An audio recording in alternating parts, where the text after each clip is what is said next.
consciousness, the final frontier. These are the voyages into the universe between your ears. Our mission: to explore collective wisdom, seek out amazing secrets, and spread the message of personal potential.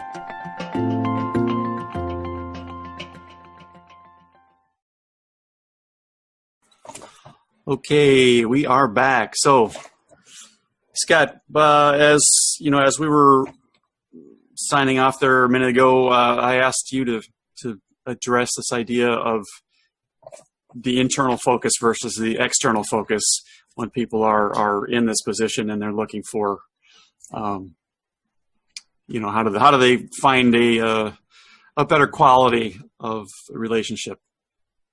Yeah, so to your point, Tim, it's 100%, man. It's an inside job. It's nothing changes until we change, and there's a variety of ways that we could build language around this. But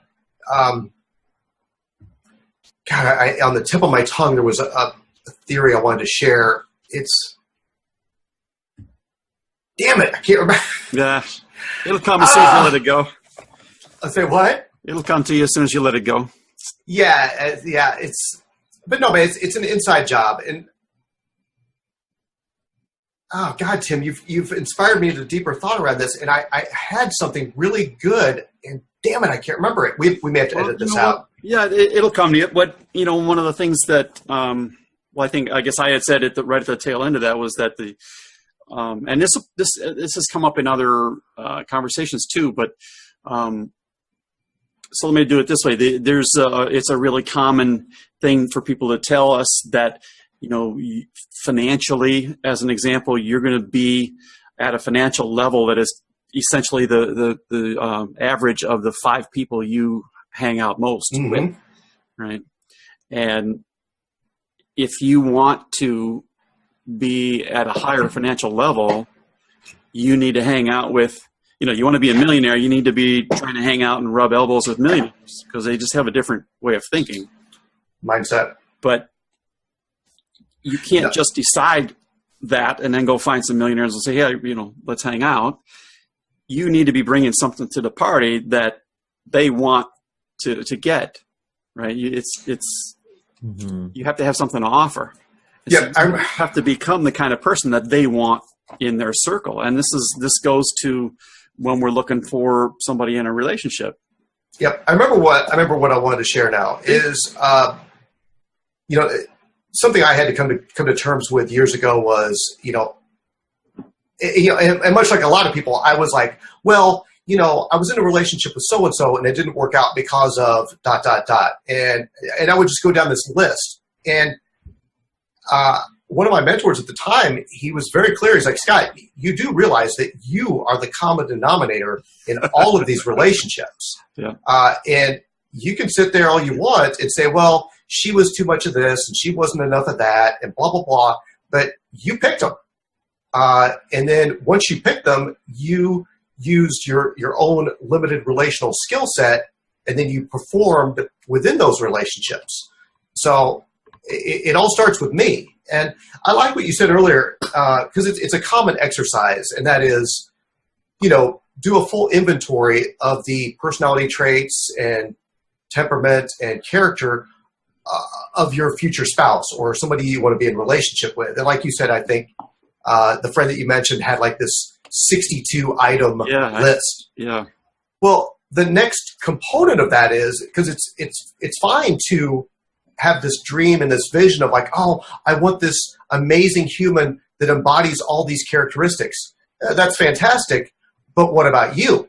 Yeah. Do you embody all those characteristics? Because I've told this to clients before. It's like, hey,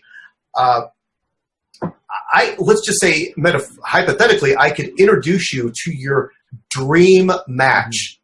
Well, if you haven't done the work, you're going to chase them off. Because you're vibrating at 2 different spiritual frequencies. And like can only attract like. So if you're vibrating kind of quote unquote down here, but yet you have this dream and vision of some person that's got like all these majestic qualities, well, that gap is going to create a repelling force, because somebody with all these amazing qualities isn't probably going to want somebody that far below them. So you have to come up. It's exactly what I was saying. Yeah, you got to become the person that is attractive to the person you want. Yep. You know, it's an energetic universe that we live in. Everything's based off of energy and frequency and harmony, and like can only attract like. And I'll tell you, it applies to money too, right? It applies to everything. Everything. Well, I'll tell you this, man. Like when, and I talk a lot about this in my course. When, you know, gosh, at this point, like I'm at this point in my life, I was 40 years old. I'd been on this spiritual journey for, roughly 30 months, and I re-entered the dating pool. And so I'm going on all these dates. And at that time, and still today, I'm a huge fan of the coffee date, because it's short, it's sweet, and it's sober. And so, but I'd meet these women out for coffee, and dude, I'm not kidding. Like, the software program in my mind had been completely debugged and rewritten and reloaded. And so, man, I was asking different questions. I was entering into different conversations, and God bless them. But dude, I had coffee with a lot of women who weren't ready. They weren't ready. They weren't healed. They weren't prepared. They wanted love. They had the desire. They wanted it, but from my point of view, they weren't ready for it, and we weren't vibrating at the same spiritual frequency. And so I just hung in there, and I just kept looking. So I'm going to say something that's probably sexist, but so be it. My experience has been that women in general don't know what they're looking for. They really don't know what they want. It's a combination, I think, of how they're raised in this society, and they have that whole, like, you're going to be a princess and look for your knight in shining armor on the white horse and all of that. And they might actually get that, but it really is what you were saying before. It's, if you see yourself as a princess, that means you see yourself as somebody that's going to be taken care of, and everything's going to be done for you, and you have no responsibilities and all of that. That's not very conducive to a real relationship. And so you meet somebody who could be great for you, but if your expectations are over here, and theirs are over there, Tim, you make a good point, man. I think, there's gender biases on both sides of the fence, for sure. I think men and women both come into relationships with their own set of delusions. Our society programs people for perfection, and that's it sets people up for not only disappointment, it sets them up for failure. And I tell this to my best clients. I'm like, hey, just so you know, like, we're all human, so therefore we're all imperfect. And so just so you know, you're imperfect. You're going to interface with another imperfect human. Therefore, your relationship will be imperfect. My goal is that it's the best you've ever had. And that, to me, that's the benchmark. Perfection, throw it right out the window. It doesn't exist. And I see a lot of people, they chase that invisible dangling carrot of perfection, and they're on their second or third divorce, or the flip side of that, they're in their 40s and they've never been married. And it's like, dude, like let me help you. This delusion is derailing your life. Perfection doesn't exist. Just get out there. Like we discussed earlier, step one, do the work. Do the work on yourself to become the man or woman that you're supposed to become. Then step two, go find another equally imperfect human, but yet your harmonics and your frequencies match, so that it's mutual, like, blissful imperfection. Yeah. But you both can say it's the best we've ever had. I got a question for you guys to ponder. Do you feel that nature has taken care of all of that by, making us experience strong physical attraction to a woman, right? Mm-hmm. I mean, if I have chemistry, I could be looking at a woman. Okay, I meet a girl. I tell myself, I could be looking at you for a lifetime and never get tired because you're so beautiful. Mm-hmm. Right? I want to hear you speaking words, whatever you're saying, it's okay with me. Right. Whatever is coming out of your mouth, I'm kissing your words, So that physical attraction, it's almost like a divine signal that has to be your match, no? Okay, so yeah. And I'll turn that a little bit around. Do you feel that having physical attraction is necessary? That this is an absolutely needed, required condition to even pursue a relationship? Okay, so yeah, I'll jump in on this. So my personal opinion is, yeah, you need to enjoy looking at your spouse. That you would be wise to choose someone that you enjoy looking at, that you think is beautiful, that you find is whatever the word you want to use, whether it's cute or beautiful or gorgeous or whatever it is. I think a lot of people, and we can definitely use some social exchange theory on this and kind of use some gender bias, but there's a lot of men, not all men, of course, but there's a lot of men who put way too much stock in a woman's quote unquote beauty. And beauty's in the eye of the beholder, and I get that, but they put way too much weight and stock in, like, oh my God, she's got this amazing body and she's so hot. It's like, dude, chill out, bro. Like, you're not 21. If your mission is just to,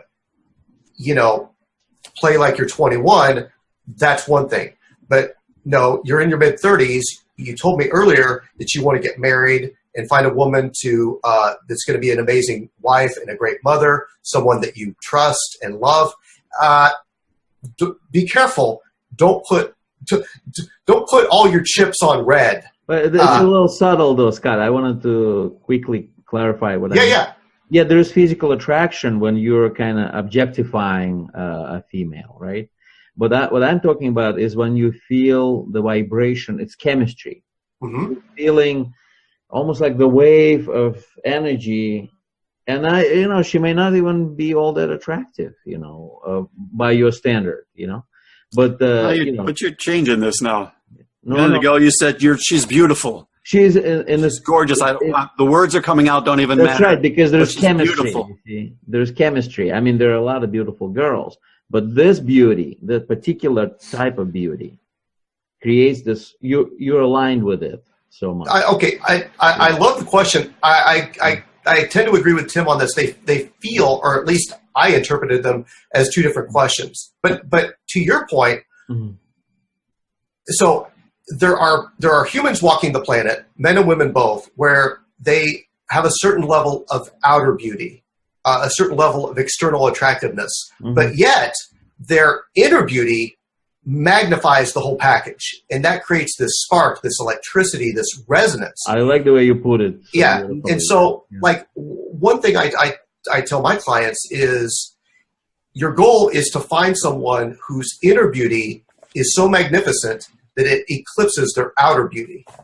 You of course, you still want to be physically attracted to them, but to me, I believe the enduring attraction has to come from within. Mm-hmm. Yeah, I agree. I think, at least in part, what we want to be after is somebody who gets lit up by our presence. Mm-hmm. Right? It's not because we can get lit up by 1,000 different people, but it's the person who, from the other side, connects with you too. That's so much more important than just the, otherwise it's one-sided, I guess. But yeah, the first question you asked Gabi about a physical attraction, we're wired for that, and that changes from culture to culture of what's actually physically attractive. Yeah. You're not thinking that there's any over time in the same culture, so that's a piece of it, though. But the animals operate that way. You know, I mean, birds, you see birds with the males with all the feathers and all of the dances and stuff that they do, and they're showing off their physical beauty too. So it's not a human construct. Right. So, you know, talking about this, you know, isn't that like the greatest indicator from the universe, right? That you have this divine feeling. It's almost like you downloaded this thing, right? It hits you when you didn't expect, you know, and you're like, I've never, ever been having such a strong desire to possess this woman, right? To have children with this woman, you know, and you just know it, you know, when you meet her. There's nothing better. Well, and if I may, I'd like to build on this because, Gabi, I totally agree. It's like there's this initial spark, and it's intoxicating. And like you said, you meet somebody and you feel like it's a divine appointment, and like, oh my gosh, like this is just pure magic, and I can't wait to spend my life with this person and have children with them. And I love that.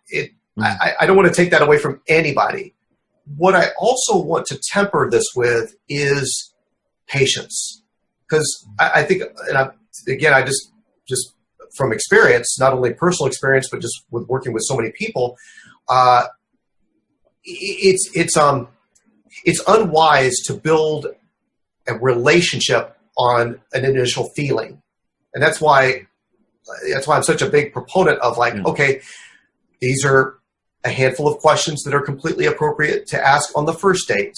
Okay, here's another set of questions for the second, third, etc. Because you're building, you know, and I'm just hinging this theory on, you know, marriage is one long conversation, but it's also one long negotiation.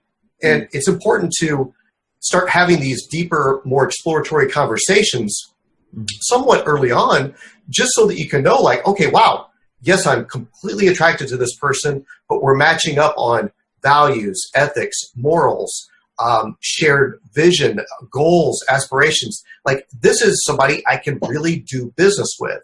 Yeah, I think a big piece of that also is not even necessarily that you match up on all these things, but the fact that you can have that conversation. Yeah. You don't have to agree, but if you can have those deep conversations without wanting to kill somebody, you know, without the other side just going nuts because you said pick whatever you want to say, you know. Yep. If Tim, I think the trust thing, if you can't just be honest, God, it's hard. Well, it's impossible. So, like, I want to build on what you just shared, and like, there's one key ingredient that all, even friendships, and especially romantic relationships and marriages, they have to have safety. Yeah. So, you know, like, one thing my wife and I have done from day one is really cultivate a container, a safe container where she can tell me anything, and she knows that I may or may not agree with it, but I'll never attack her for it, and vice versa. Because to your point, Tim, it's like there's a lot of things that my wife wants that I'm not really that into, or I'm not interested in. It's like not my thing. But since she wants it and it's important to her, I want her to have it. And vice versa. There's a lot of stuff that, like I love motorcycles. I always have, always will. She's not that into it, like, at all. But she knows how important it is to me. So, you know, I have a motorcycle and I go on trips with my buddies. And so it's like we have our two independent lives, but then we have our shared life together. And so in co-creating this thing, neither one of us lost our own identities. Yeah, that's a good way of putting it. I'm a big proponent of you both got to have something outside of this arrangement here that lights you up, that you really love to do, and I don't care how mundane it might be for other people. Maybe what it is just going out and my wife goes on a regular basis to the casino with a couple of friends. Yeah. They spend hours and hours, and she blows $20, you know. Perfect. They go to the buffet and they eat and they sit and chat for 3 hours at the table. until somebody's, standing there and like, when are you going to leave? But, even if it's something that simple, it's got to be something external that is a satisfying thing for you. Otherwise, you're going to get miserable, and it starts to bleed over. It's like it's the other person's fault, that kind of nonsense. Yeah, I tell my wife all the time, we joke about it. She and I have an incredible sense of humor with each other, but I just say, honey, I love you like crazy, but I don't want to hang out with you 24/7. And she feels the same way. It's like we have to maintain independent outside interests so that we actually have the opportunity to miss each other. And so that you actually continue to be interesting. Precisely. You know what? If you're not growing, you can't stay here. You can't stay inside the house, right? And just hang out with this one person and continue to grow. You're going to eventually, you both get bored with the other one. There's nothing new being said. Mm-hmm. Where are you going to go with that? You've probably bumped into these couples where they're just like, we met and we've been together every day ever since, and we do everything together, and God bless them. But that's not what I want, and it's not what I think is healthy. And I don't know. I feel like there's definitely an expiration date. I see those people, and I do know one couple, and I think that she is talking herself into how wonderful everything is. Okay. That's what I see. I mean, I don't want to make any sort of blanket statement on of course not. Yeah, that's to each their own. And again, God bless them. If it works for them and they're happy and fulfilled, I have no comment. Mm. But by and large, across the board, I just find it to be it's my personal theory and experience that having healthy independent lives and then having a healthy shared life, man, it's sustainable. It's you could do that for decades and still Tim, to your point, it's like when my wife goes out, my wife loves 90s hip hop. And so she likes to go see all these 90s bands that are still running around, like New Kids on the Block and stuff like that. And so she'll round up her girlfriends and go up to LA or Vegas and go to a concert, and they have a great time. And there's not one fiber of my being that worries about my wife. She's smart, she's mature, we trust each other to the absolute end.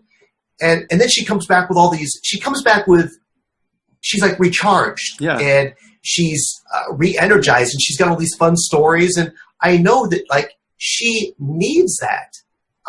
Just like I need to, go up to Malibu and ride motorcycles with my buddies. And each one knows that they can go without having to worry about what the other one's actually feeling about this. Yep. Right. Hey, can I go do this with my pals? Fine. That's not fine. Right? We all know this. That's not, So yeah, that's a big piece of it. Because you can't actually, right? You can't go to Vegas and be 100% there and enjoying and fully there if you're worried about what's the other one feeling because I'm not, because I did. Yeah, or what are you going to come home to? Are you going to come home to a unhappy, depressed, resentful spouse or girlfriend or whatever and have to deal with the fallout just because you want to go spend some time with your friends? That is ridiculous. That is unsustainable. And to me, it's a big red flag. Yeah. Yeah. Big flag. The more frequent to me, I'm thinking, that yes, not trying to control the other person, allowing them to be who they are, having their identity and all that. But I think the most breakdowns happen, in the difference in the relationship towards money, honestly. Uh-huh. Yeah. And I've had that experience. And, it really, to me, it's a good question. I mean, would you say, and Tim, to you too, that when you're looking for your partner, right, the socioeconomic strata where they are, right, that it's important that, that you look into this and make that, an important factor there in your selection? It's huge, man. You want to make sure you're on the same page, or at least reading from the same book on not only money, but just how you're going to manage it, how you're going to allocate it. So, for example, like in my pre-engagement and premarital course, there's a whole module on basically financial congruency. And so one of the questions I ask is, it's kind of funny though, is how much money would you feel comfortable, or let me back up. How much money would you feel comfortable with your partner spending without checking in with you?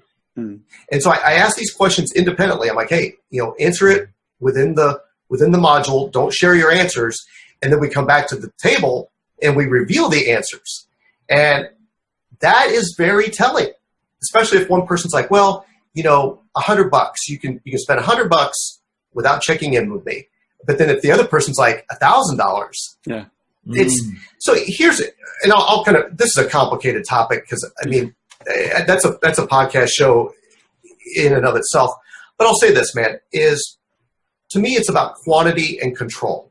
So I've worked with some couples where they had all the quantity that a couple could ever want. Like they're so far above and beyond the comfort level. They have all their needs met and 90% of their wants. So the quantity is not a problem, but where they come into friction is control, because they're not in agreement with, okay, we've got this huge stack of money between the two of us. How are we going to control it? They're not in agreement. And then I've worked with couples where they did not have a lot of quantity. Matter of fact, they were just a couple notches above, basically living paycheck to paycheck. And yet they were in complete agreement and harmony on how it was to be controlled. Yeah, I'm going to jump in because this is, money is we have 50% divorce rate and climbing, as I understand, and money is the number one factor that's named as a reason for the divorce. And my opinion is that it has nothing to do with money.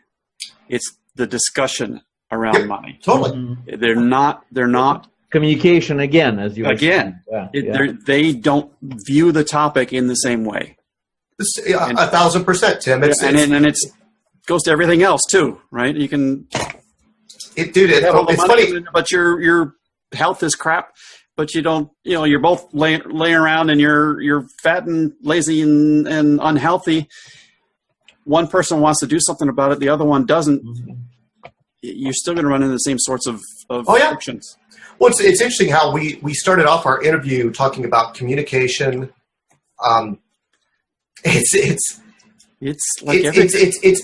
is everything with, capital letters across the board. It's like having the verbal and emotional fluency to convert what you're thinking into language that is received by your partner in an effective way, and start, this is all I do, guys, is walk people through these deeper, more exploratory conversations that they're never going to have on their own. And that's, to your point earlier, it's like, the divorce rate, it is higher than shit. And I have a lot of theories around this, but one of which is these people are not having these deeper, more exploratory conversations that I've described. They're not having them early enough, and then they're getting surprised later, and then they're freaking out, because then it's a crisis. Yeah.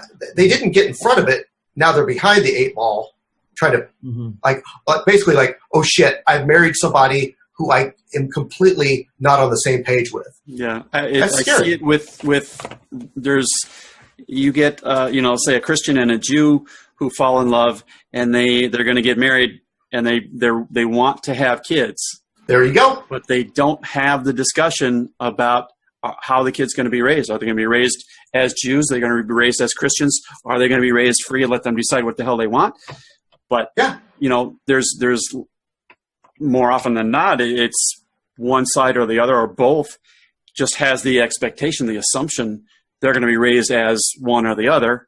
Yeah, they never had that conversation. Now you're where you just described. Now you got a real problem. You got a real problem, and I love your use of the word assumption, man. It's like and I'm not trying to de-romanticize love and marriage because I'm a fan, obviously. But, dude, at the end of the day, like, marriage, it's a form of a business. It just kind of is. Like, and you need to make sure, like my wife and I we started having these, like, deep conversations about all this stuff early on because, like, at the end of the day, man, I and she feels the same way. Like, it's critical that we are in total relationship with one another, almost like we're co-CEO of our marriage. Well, that's how it ought to be. I mean, it's got to, so many people will tell you that their marriage it's 50-50. We share everything, or we divide everything evenly, however they want to state it. But, I think it's pretty rare that people really have that kind of a relationship. It's because we don't go through these things that you're talking about. We don't do the self-examination ahead of time to decide, what are the things I really truly have to have value in this relationship, in this next person. And then when you run into somebody, as you're going through the list, whether it's intentional or not, something comes up and it's a red flag. You're faced with a decision. And a lot of people, we talked about this earlier. It's like, within the work that I do, it's like we get, and I'll keep this tight, but step one, getting super clear on, who they are and where they are right now. Step two is getting super clear on who they want to evolve into, who they want to become. Step three is, okay, with those two pieces firmly in place, what do you want? Yeah. And more importantly, what do you now know that you need in a relationship? Yeah. And so that, I share this all the time, like, when people go into the dating pool, singles, is you've really just got two goals. One is choose wisely. Step two is treat kindly. So there's the selection process, and then there's the behavior process. Because like I said earlier, it's like, hey, if I was able to magically short circuit the selection process for somebody and just give them an amazing match, they might blow it because they haven't done that work. Or conversely, it's going to go vice versa as well. Yeah. So, but I often share is like, if you don't choose wisely, if you don't get it right in the selection process, which a lot of people don't, they inadvertently try to overcompensate by treating extra kindly. They lose themselves in the relationship. They divorce themselves of anything that looks like a boundary. They just they get caught in this vacuum trying to maintain a relationship they never should have gotten into. The first thing you just said was losing themselves in the relationship. God, I see that so much. Yeah. Where somebody just is, a woman is, who are you? Oh, I'm Judy. What do you do? I'm the wife of the CEO of a company. Uh-huh. That's how she's labeling herself, as a wife of, right? Or mother of. That's a piece of who you are, but that's not who you are. Correct. Right. And to me, that's a recipe for maybe not disaster, but unhappiness, for frustration, for grief, because at some point that label is going to be forced to go away. Yeah. Well, Tim, at the end of the day, we all only have one life to live on this planet. And I think, among other things, our evolution and our fulfillment and our legacy it's everything. And who we choose to partner with on this journey. Well, interesting stat, and I don't want to go too far off topic here, but like, depending on what research, all the time, man, that's all right. That's how we roll. Depending on what research studies you reflect on, first marriages terminate around 52 to 55%. But then they also go on to say that 92% of those people will remarry. So there's this incredible drive towards partnership and linking together. Now, what's crazy is the divorce rate for second marriages is almost 18 to 22% higher versus first marriages. So counterintuitively, we would think like, well, okay, you've been married once, so surely you're going to pull it off the second time. Yeah, you learn some lessons. But it's anything but that, because again, unless you've done the work, because it's this is an old horse for me I beat on all the time. We are not trained to be self-reflective, right? We're not trained to ask critical questions of our own decisions. Yeah, Tim, this is my life's work. This is the cycle that I'm trying to intervene on and give people the guidance, because who we choose to date and who we choose to eventually marry, it's the most important decision we'll ever make. Yeah, it affects everything. Yeah. So we're actually we kind of are at a natural stopping point here, I think, for the moment. But Scott, what we want to do is make sure that we give everybody out there who's listening or watching and who wants to know more, how do they get hold of Scott Milnes? What's the best route to go for them? Tim, thanks a lot, guys. And thanks, Gabi. Thanks for having me. Yeah, so any of your listeners can find me at thegreatrelationshipacademy.com. And that's where all my programs live, and obviously contact page, and easy to get a hold of me from there. All right, perfect. All right, and so we'll have that in the show notes, and if they can't remember that, then they can just check the notes. Yeah, there you go. But yeah, Scott, it's been great. Hi, this is Tim Starr. Thanks for joining me and Gabi on the universe between your ears. We really appreciate you taking the time to hang out with us for a little while. And we'd like to see you again. So be sure to subscribe wherever it is you're consuming the podcast from, whether it's YouTube or Stitcher or iTunes or whatever the hell else is out there.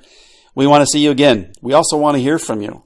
So let us know what you think of each episode. Let us know if you got an idea for a future episode that you think would be just killer. Absolutely, let us know. All right? Thanks again, and we will see you next time around. Bye-bye.